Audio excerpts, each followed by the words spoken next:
kung para saan to. Para sa gagamitin natin ngayon, hulaan to eh. Ang gagawin natin ngayon ay close open. Close open. Gawin mo muna ay close open. Close open. Close open. Ayan. Okay. Malikot ha, sa malagnog. Ayan.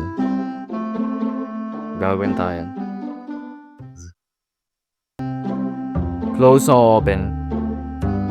Close. Open. Ayan, diba? Ayan lang.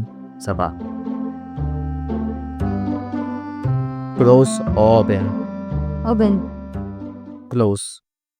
La. Okay, ito na.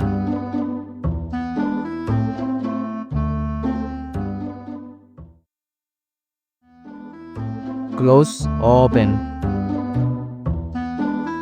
Close. Open.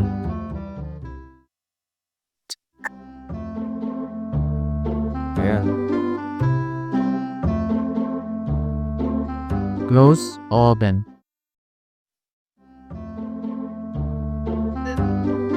Open.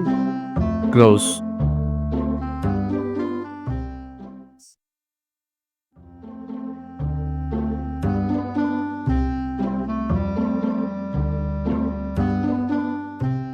Okay. Close o open? Close. Open. Lala. Ayan.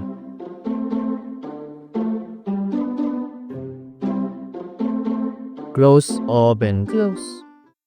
Open. Ayan.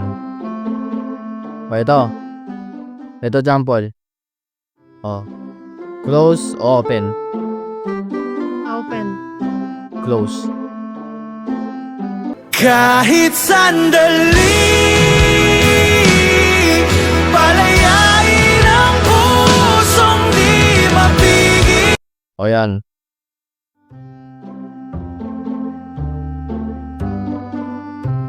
Open. Close. Ito. O yan. Dahan-dahan.